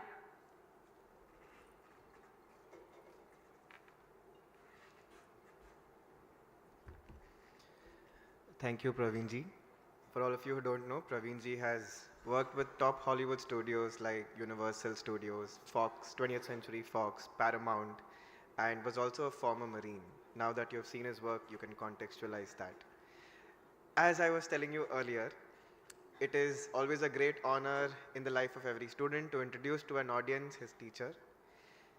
With that privilege today, I introduce you to Swami Mitrananda Saraswati, who is a disciple of Swami Chinmayananda Saraswati, who was one of the greatest sevaks of the Bhagavad Gita and Mahabharati. Swami Mitrananda ji has been a very, very dynamic teacher who has connected with youth across the country, across the world, and taken the message of the Bhagavad Gita in the most unique ways into their lives that makes it so relevant so that they have been able to implement it in their daily life. For instance, if he would have to teach you about fear, he would probably ask you to go whitewater rafting. And if he had to teach you about love, then he would tell you stories about Bajrangbali, Hanumanji, and all of these amazing, amazing ideas that come from him have manifested in ways that have taken the story of Bharat forward. For instance, when Swamiji instituted the Youth Empowerment Program, which is a program run by the Chinmaya Mission, to train youth across the country and train them in such a way that they first understand Bharatiya scriptures in very dynamic ways for the first 3 months, and for the remaining 9 months of that 1 year, they go and travel across Hindustan, across Bharat, to teach the concepts and the philosophy of Bhagavad Gita to all the different age groups present in our society in different ways. Swamiji's teachings are always that you teach to everybody what you want to teach in a way that they want to learn it. And that philosophy, so many youngsters across the country who have been part of the Youth Empowerment Program have applied in their daily lives. Swamiji is also has been part of the board that has created values education curriculums for different governments in our country. And he's also somebody who has redefined the social sciences textbooks in India, and somebody that has helped us find our own passions, our own goals, our own swadharma, so that we may achieve them and we may contribute to Bharat Mata positively. With that, Swamiji, I ask you to come and share your thoughts.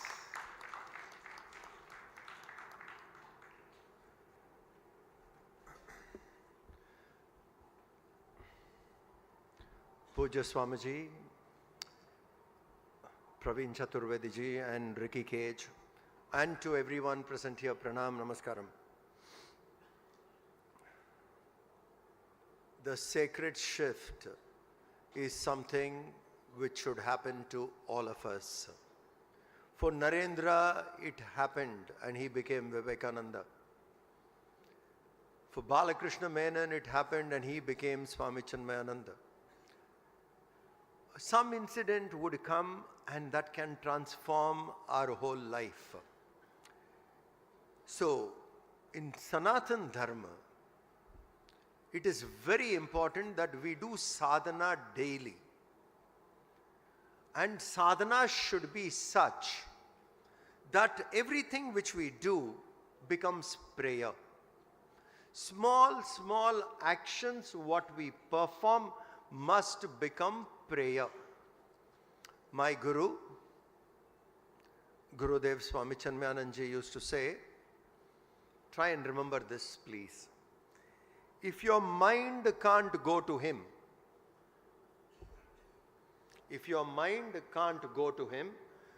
bring him to the place where your mind is. Try and remember this please. If your mind can't go to him, bring him to your place, to the place where your mind is. Where is your mind? Maybe with your family. Where is your mind? Maybe in your institute. Where is your mind? Maybe with your the duties, responsibilities you have. Generally we think about it. Gurudev says, bring the Lord there. The kshetra where you are placed is placed by the Lord. That responsibility what we have is our work to him. Serving your parents can become prayer if your mindset is correct. Why? These are the parents the Lord has given to you. You serve them.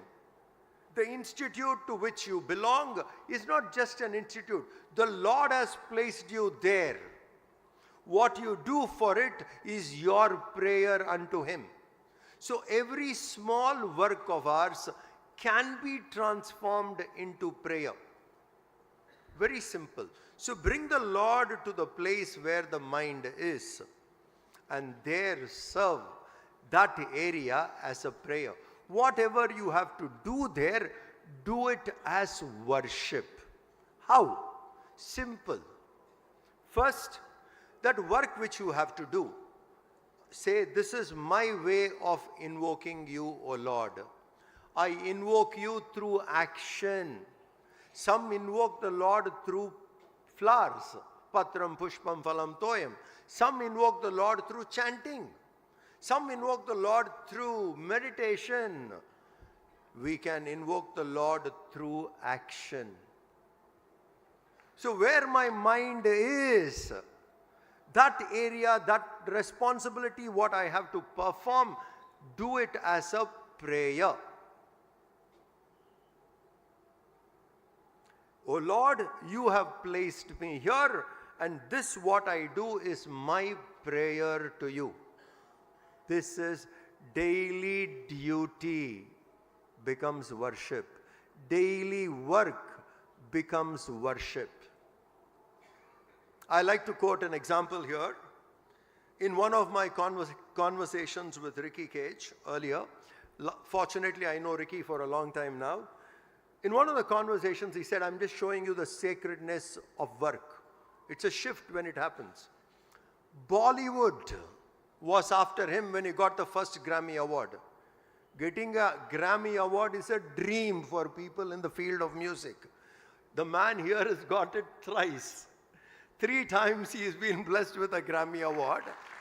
And the first time when he got it, Bollywood approached him. Top star of that time, I don't want to take the name here, approached him saying, play music for my film. Ricky said, I'll play music only for nature, prakriti, environment. Man sitting there refused Bollywood orders. Bollywood offers, he said, no, my music is not for it. My music is for the world, divine. I see the whole world as one. Some of the songs of his is which talks about oneness. And his music on Vasudeva Kutumbakam is brilliant. He said, my music is for nature. Nature is God, nature is divine. I will do music only for nature. Now the work you're doing, you're dedicating it. And with a higher cost. That music is not music for him. That music becomes prayer. Or Pravinji, sitting here. The work what he's doing, making films for a cause, for which? Mahabharati. The film is for it. He could also go and produce a soap opera, a serial. He said, I have dedicated my time to produce films, documentaries, short films, which will support Sanatan Dharma. How dedication. So, the people who are here have lived that sacred shift. They have made their work their daily sadhana. That's why it is so nice to hear when Ricky said, I don't go on a vacation because I don't know what to do. Every day I'm in a vacation, every day is in a prayer. That's the mindset. So what we need to do is the simple work which we want to do. Our own daily duties dedicated to the Lord. First point.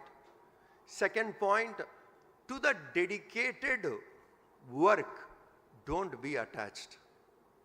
This is where the second point is important. To the dedicated work, don't be attached. To the result of that work, don't be attached. If we can manage these 3, that piece of work becomes yoga. That piece of work becomes yoga. Dedicate your action to the Lord. To the action, don't be attached. To the result, don't be attached. Just dedicate the action, enjoy the action. If any action performed like this, that becomes yoga. Yoga karma sukhaushalam. Such a performance, such an action will not even have a karmic effect. We don't allow karma to chase us. When work is dedicated, karma cannot chase us. We become karma free. Karma bandha vidahine. This is what will happen. So the sacred shift is, let us transform our daily work, offering it to the Lord as prayer. I'm so happy that we could have this kind of a discussion here. And more loving and more beautiful is Puja Swami Avdheshanand ji accepted to grace us on this occasion. Swamiji, we feel very, very obliged. And to the audience here, you know Swamiji, and we have, particularly the Shankar Doots, we have personally experienced his love, and it was such a memorable event for all of us to go with you to Sangam that day. And you head the Ekatma Dham movement. And Swamiji, you are so gracious that you have given us this space. And every day the Bhiksha we have, we know it is your prasad. You send it. Thank you very much, Swamiji. And we are very proud that one individual sitting here, so Puja Swami Avdheshanand ji, has initiated 12,70,000 sannyasis, Sanatan workers, Sanatan Dharma's warriors they are. Swamiji, we have hope in such work what you do. I stop here and request Puja Swamiji to talk to us.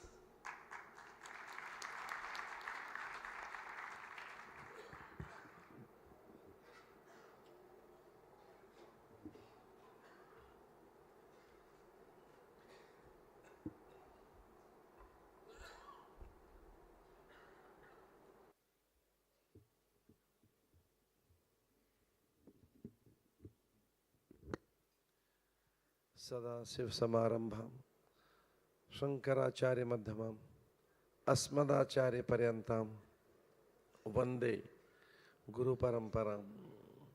ओम विश्वानि देव सवितरि दुरितानि पराशुभ यद भद्रम तन्न आशुभ। ओम शांति शांति शांति।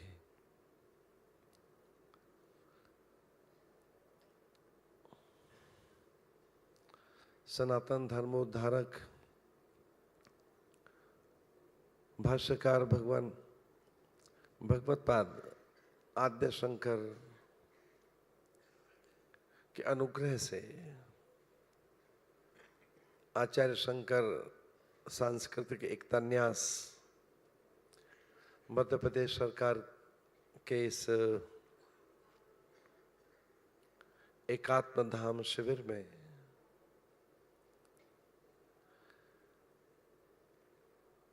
सनातन धर्म की अप्रतिम विभूति जो मेरे दक्षिण पार्श्व में बैठे हैं और हिंदू वैदिक सनातन धर्म की विलक्षण प्रतिभा जो मेरे वाम पार्श्व में है आदरणीय चतुर्वेदी जी के रूप में, और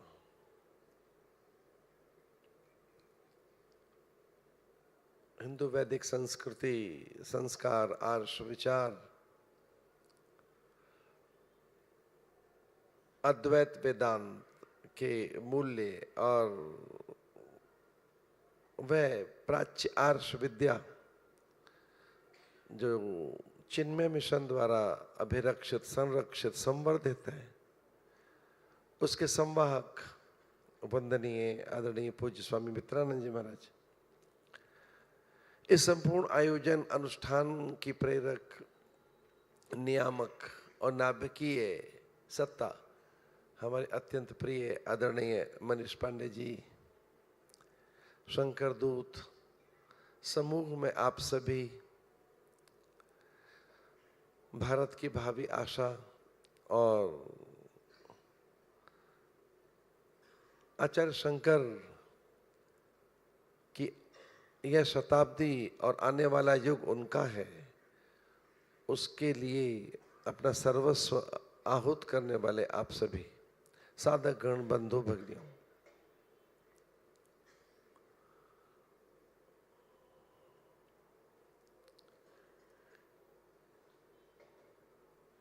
ये सत्य है कि भगवत्पाद के विचार और विशेषकर अद्वैत वेदांत समाधान मूलक है। विश्व में अशांति है, भय है, धर्मोन्माद है और युद्ध है।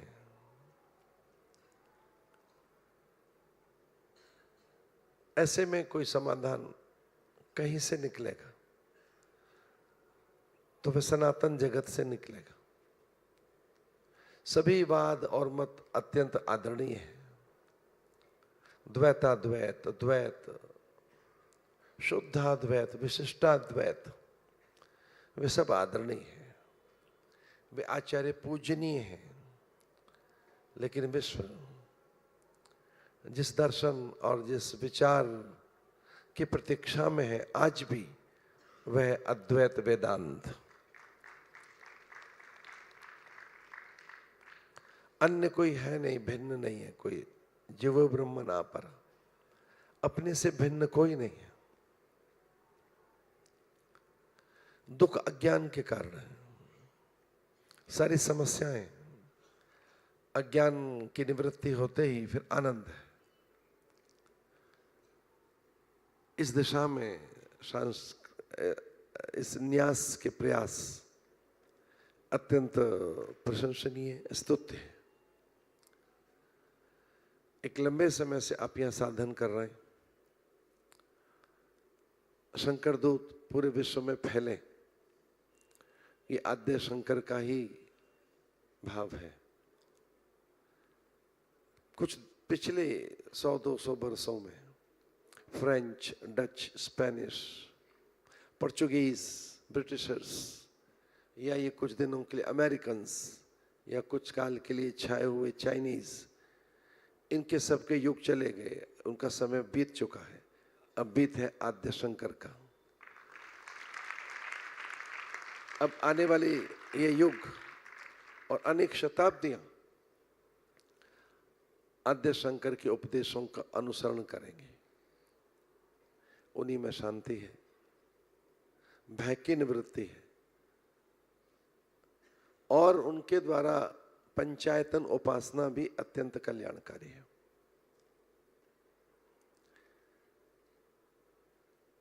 प्रकृति और प्रारब्ध ने मेरे कंठ को विश्राम देने की योजना बनाई है। I'm not saying that my throat get infected. I'm not saying that. It's not infected. It needs some rest. So I should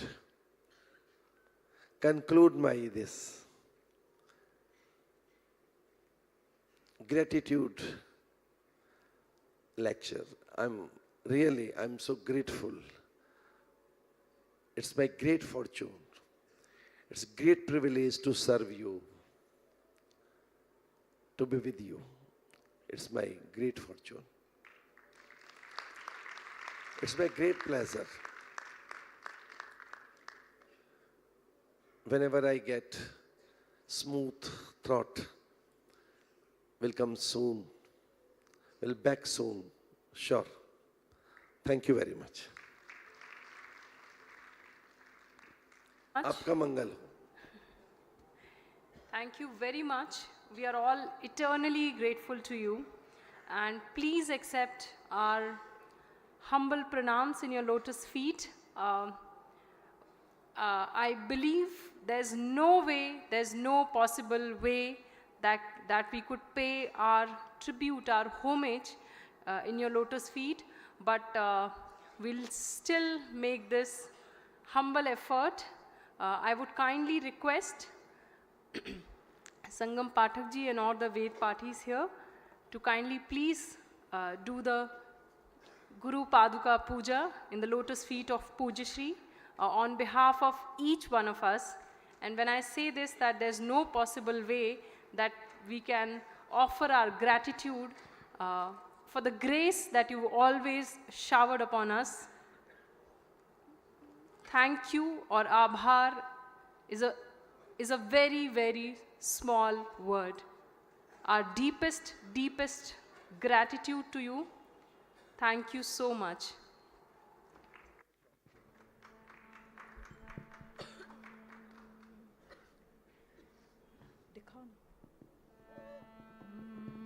Om Shri Gurubhyo Namaha Harihi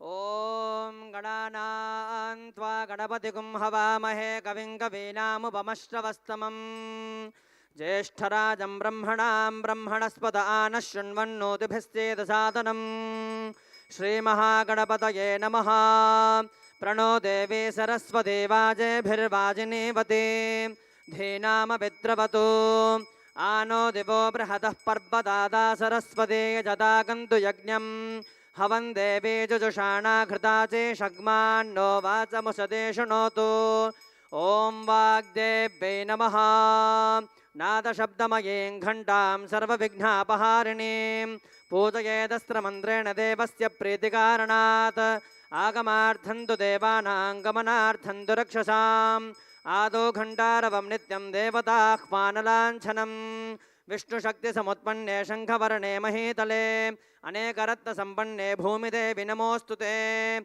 तीक्ष्णदंष्ट्रमहाकाय कल्पान्तदहनोपमा भैरवाय नमस्तुभ्यमनुज्ञान् दातुमर्हसि सुमुखश्चैकदन्तश्च कपिलो गजकर्णकः लम्बोदरश्च विकटो विघ्नराजो गणाधिपः धूम्रकेतुर्गणाध्यक्षः फालचन्द्रो गजाननः द्वादशैतानि नामानि यः पठेत् शृणुयादपि विद्यारम्भे विवाहे च प्रवेशे निर्गमे तथा सङ्ग्रामे सर्वकार्येषु विघ्नस्तस्य न जायते शुक्लाम्बरधरं विष्णुं शशिवर्णं चतुर्भुजं प्रसन्नवदनं ध्यायेत् सर्वविघ्नोपशान्तये तदेव लग्नं सुदिनं तदेव ताराबलं चन्द्रं तदेव विद्याबलं दैवबलं तदेव लक्ष्मीपते तेऽङ्घ्रियुगं स्मरामि ॐ श्रीलक्ष्मीनारायणाभ्यां नमः ॐ श्री उमामहेश्वराभ्यां नमः ॐ श्रीवाणी हिरण्यगर्भाभ्यां नमः ॐ श्री सीतारामाभ्यां नमः ॐ श्री शशिपुरन्दराभ्यां नमः ॐ श्री अरुन्धती वसिष्ठाभ्यां नमः ॐ गणपतये नमः ॐ क्षेत्रबालाय नमः ॐ वास्तुपुरुषाय नमः ॐ मातृभ्यो नमः ॐ पितृभ्यो नमः ॐ गुरुभ्यो नमः ॐ आचार्येभ्यो नमः ॐ इष्टदेवताभ्यो नमः ॐ कुलदेवताभ्यो नमः ॐ ग्रामाधिदेवताभ्यो नमः ॐ सर्वेभ्यो देवेभ्यो नमः ॐ सर्वाभ्यो देवताभ्यो नमः ॐ सर्वेभ्यो ब्राह्मणेभ्यो नमः श्रीमद्भगवद्बोधायनाचार्येभ्यो नमः प्रारम्भकालस्तु मुहूर्तमस्त्विति भवन्तो ब्रुवन्तु प्रारम्भकालस्तु मुहूर्तमस्तु द्विराचम्यत्रिः प्राणानायम्य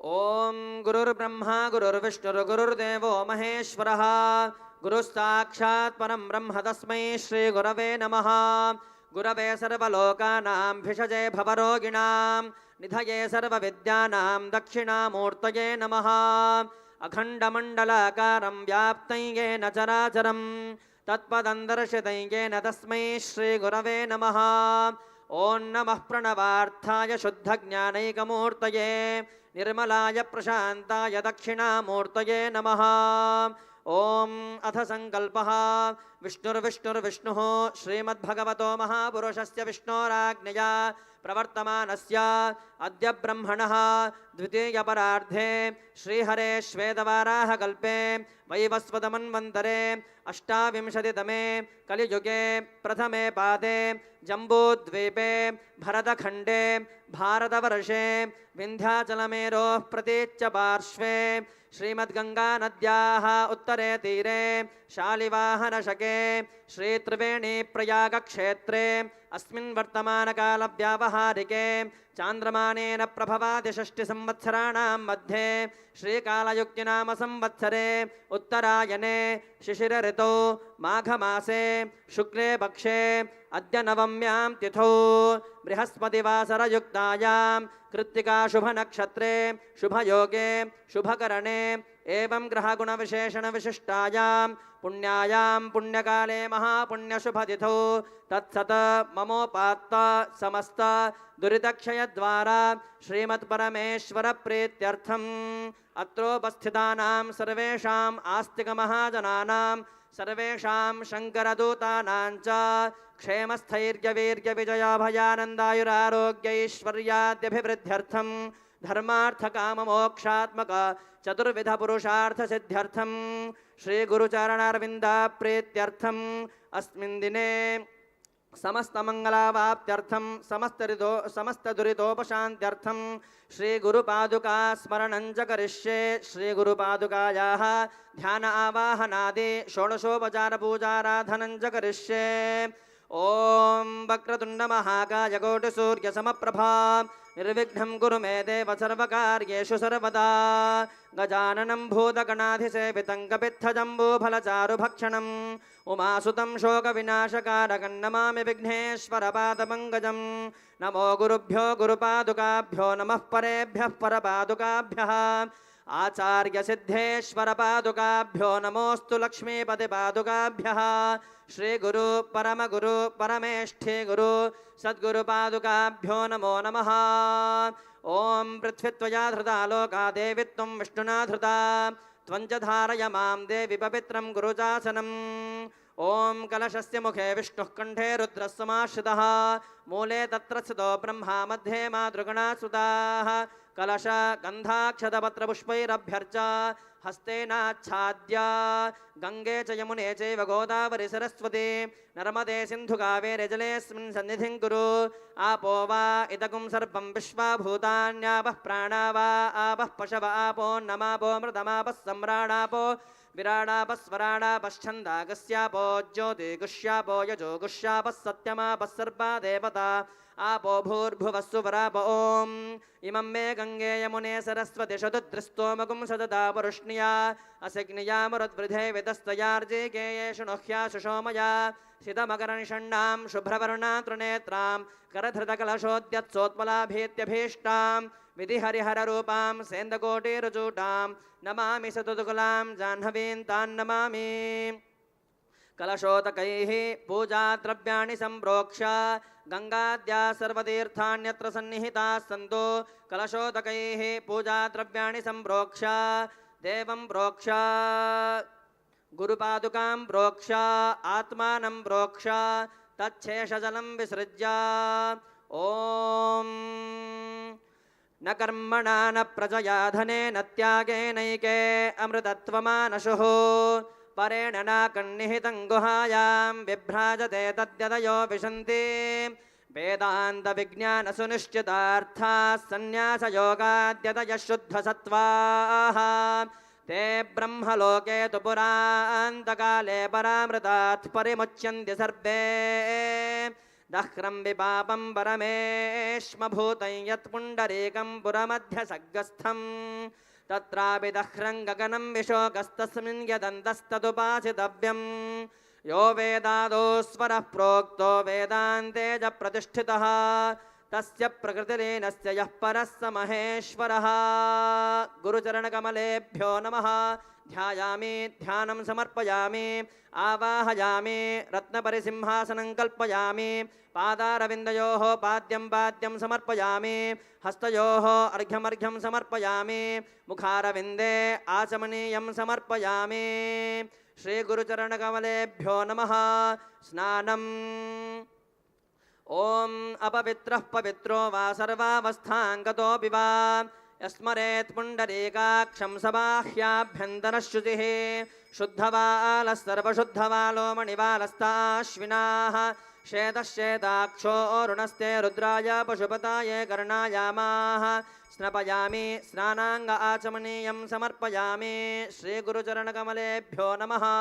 वस्त्रोपवस्त्रार्थं पुष्पाक्षतान् समर्पयामि ॐ गन्धद्वारान्दुराधर्षान् नित्यपुष्टाङ्गरेषिणीम् ईश्वरीं सर्वभूतानां तामिहोपह्वये श्रियं श्रीगुरुचरणकमलेभ्यो नमः गन्धं समर्पयामि श्रीगुरुचरणकमलेभ्यो नमः अक्षतान् समर्पयामि श्रीगुरुचरणकमलेभ्यो नमः पुष्पाणि समर्पयामि माल्यादीनि सुगन्धीनि मालत्यादीनि वै प्रभो मया हृतानि पूजार्थं पुष्पाणि प्रतिगह्यताम् ॐ आयनेते परायणे दूर्वारोहन्तु पुष्पिणीः हृदाश्च पुण्डरीकानि समुद्रस्य ग्रहा इमे श्रीगुरुचरणकमलेभ्यो नमः पुष्पमालिकां समर्पयामि पुष्पैः सम्पूजयामि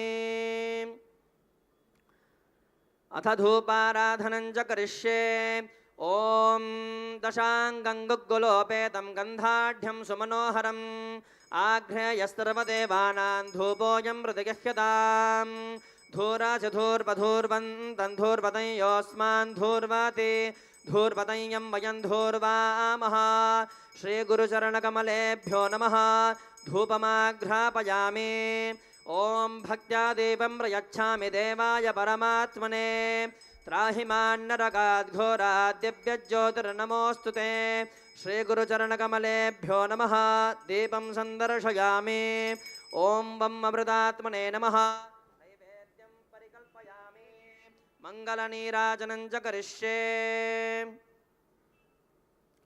ॐ सोमो वा एतस्य राज्यमादत्ते यो राजासन् राज्यो वा सोमेन यजते देवसुवामेतानि हवेगुंषि भवन्ति एतावन्तो वै देवानागुं सवाः त एवास्मै सवान् प्रयच्छन्ति त एनं पुनस्तुवन्ते राज्याय देवसु राजा भवते हंसाय विद्महे परमहंसाय धीमहि तन्नो हंसः प्रचोदयात् श्रीगुरुचरणकमलेभ्यो नमः महामङ्गलनीराजनं समर्पयामि नीराजनानन्तरम् आचमनीयं समर्पयामि परिमलपत्रपुष्पाणि समर्पयामि रक्षान् धारयामि ॐ कश्यपस्यत्रायुषं जमदग्नेस्त्रायुषं यद्देवानान्त्रायुषं तन्मे अस्तु त्रयायुषं श्रीगुरुचरणकमलेभ्यो नमः ॐ चरणं पवित्रं विततं पुराणे येन पूतस्तरति दुष्कृतानि तेन पवित्रेण शुद्धेन पूता अधिपाप्मानपराधिन्दरेम संवत्सरो वा अपामायतनम् आयतनवान् भवति यः संवत्सरस्यायतनं वेद आयतनवान् भवति आपो वै संवत्सरस्यायतनम् आयतनवान् भवति य एवं वेद योऽप्सुनावं प्रतिष्ठितां वेद प्रत्येपतिष्ठति श्रीगुरुचरणकमलेभ्यो नमः वेदोक्तमन्त्रपुष्पाञ्जलिं समर्पयामि ॐ यानि कानि च पापानि जन्मान्तरकृतानि च तानि तानि विनश्यन्ति प्रदक्षिणपदे पदे अन्यथा शरणं नास्ति त्वमेव शरणं मम तस्मात् कारुण्यभावेन रक्ष मां परमेश्वर श्रीगुरुचरणकमलेभ्यो नमः साष्टाङ्गप्रणामान् समर्पयामि ॐ उरसा शिरसा दृष्ट्या मनसा वचसा तथा पद्भ्यां कराभ्यां कर्णाभ्यां प्रणामोष्टांग उच्यते। सभी लोग हाथ जोड़ के प्रार्थना करेंगे। ऋण रोगादि दारिद्र्य पाप क्षुत अपमृत्यवः भय शोक मनस्तापाः नश्यन्तु मम सर्वदा अनायासेन मरणं विना दैन्येन जीवनं देहि मे कृपया देव त्वयि भक्तिम् अचंचलाम्। दोनों हाथों को अंजलि मुद्रा बनाते हुए याचकों के भांति हम प्रार्थना करेंगे। अभी श्रद्धा मेधा यशः प्रज्ञा विद्या बुद्धिं श्रियं बलम् आयुष्यं तेजः आरोग्यं देहि मे परमेश्वर। आपके मन में जो भी प्रार्थनाएं हैं, जो भी मनोरथ है, मन ही मन प्रार्थना करें श्री चरणों में।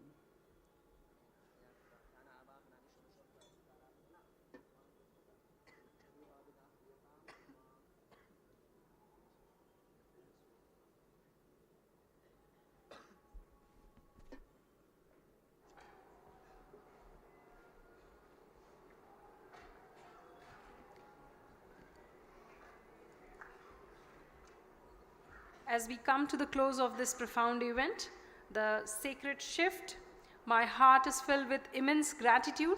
This gathering has been nothing short of extraordinary, a confluence of divine grace, wisdom, music, and vision, illuminating the path towards a more awakened and harmonious world.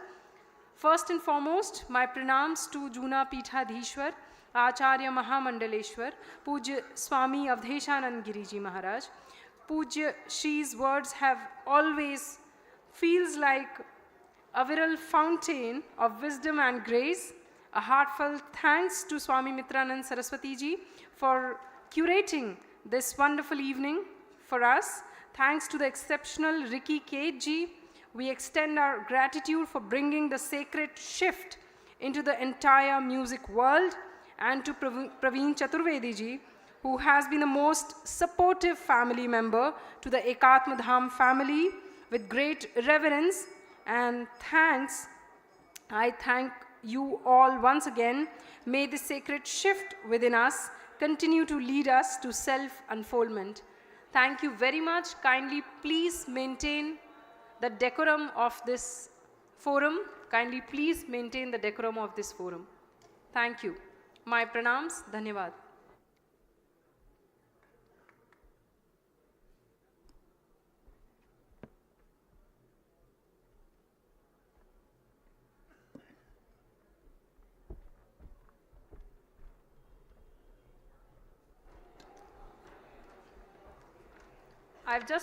I just have an announcement.